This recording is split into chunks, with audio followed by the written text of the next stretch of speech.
I want to start with you, Don, and dive right in.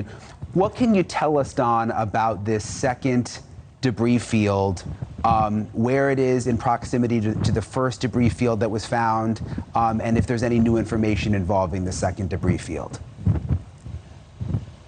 Well, it's actually a impact site. That's in fact what we call it.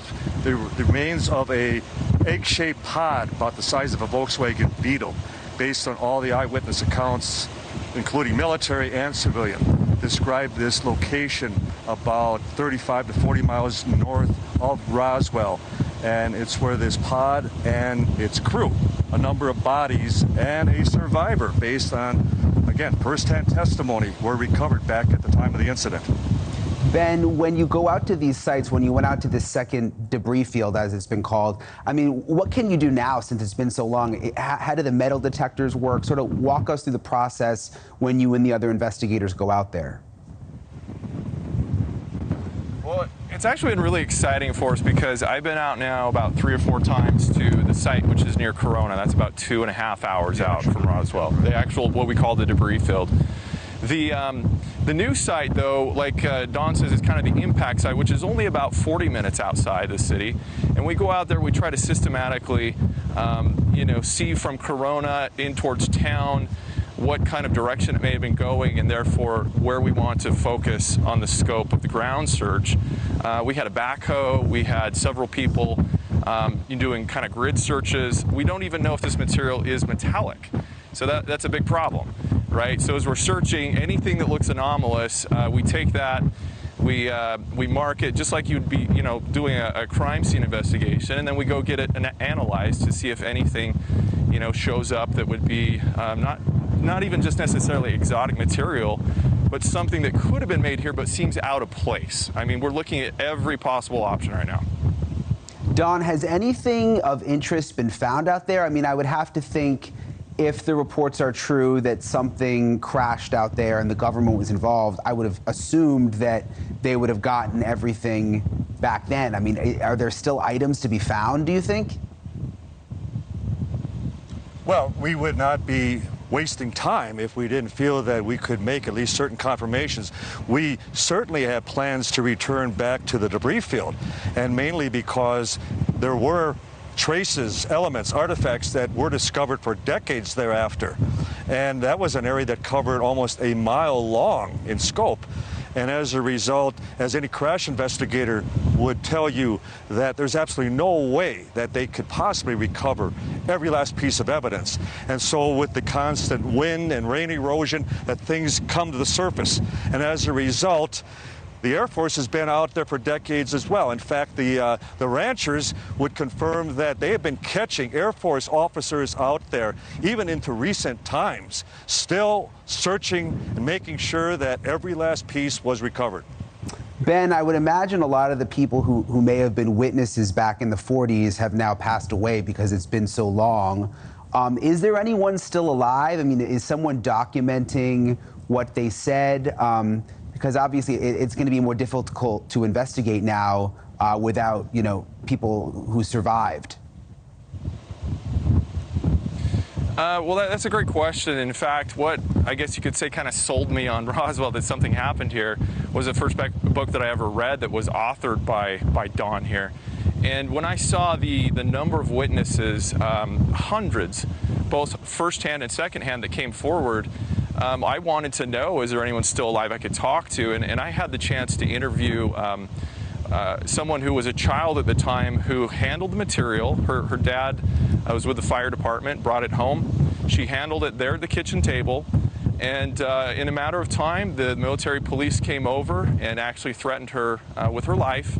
And when she retold this story to me, she's now passed, but she was in tears, and you could see the emotion that she legitimately felt, that she thought she was going to be removed from her family and killed if she ever talked about this. So I had another witness, the son of someone who, again, problem is they passed away, but they have affidavits from so many of these people whose father was part of what they call the Air War College that happened the next spring. And he was invited out to Wright-Patterson Air Force Base, where we know a lot of this material went. Anyways, he handled the debris from Roswell and told his sons right before he passed away that he saw bodies, and one of them actually was still alive. It was not human-like, but not human. And that they were asked to kind of weigh in on what they should do with the situation. So I think when you put all these together, it makes a really good case that why would people, even though they're past now, on their deathbeds, make these confessions to their own children, and some of them have so much emotion and traumatized by it yet, today. When you talk about bodies, I mean, it's hard to process. It's honestly hard to believe.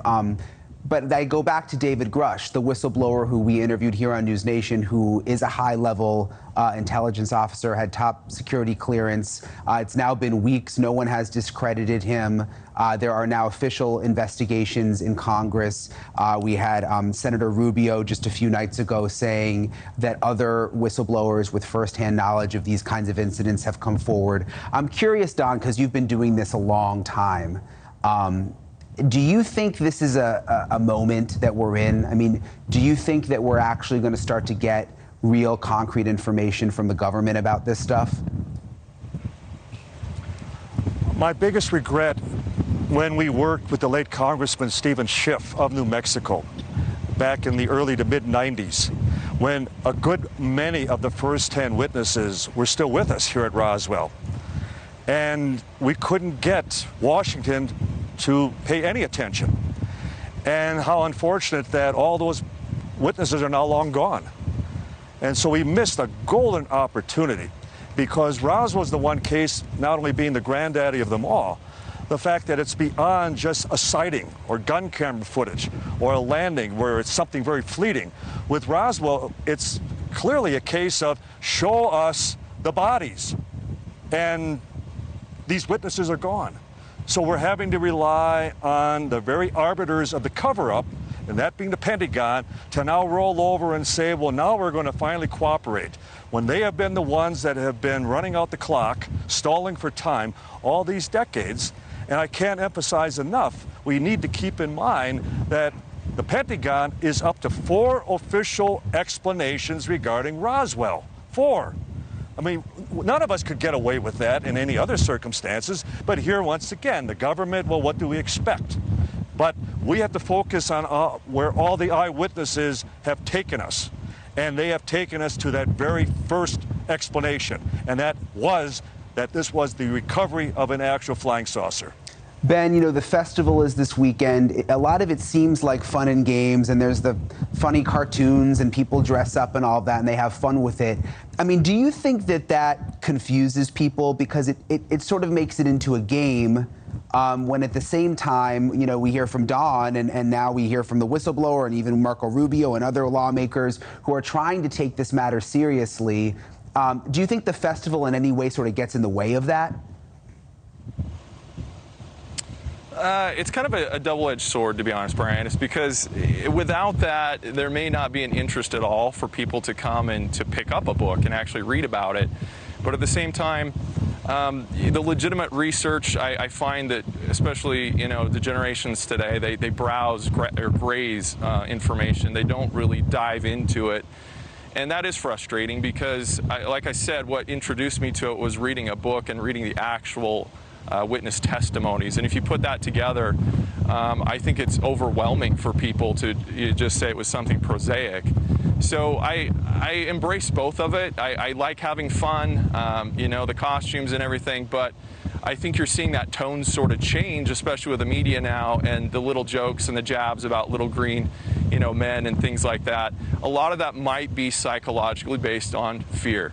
And that we just are uncomfortable. And now that this is starting to come to light, how do we deal with this, what I call a global reality compromising moment? We might start seeing some things in people's lives have to change, and how do you deal with that? So it's a long conversation, but I think it's necessary, because humor, can help us get through that. Yeah, it certainly seems like we're entering a more sort of serious time and serious phase of all of this.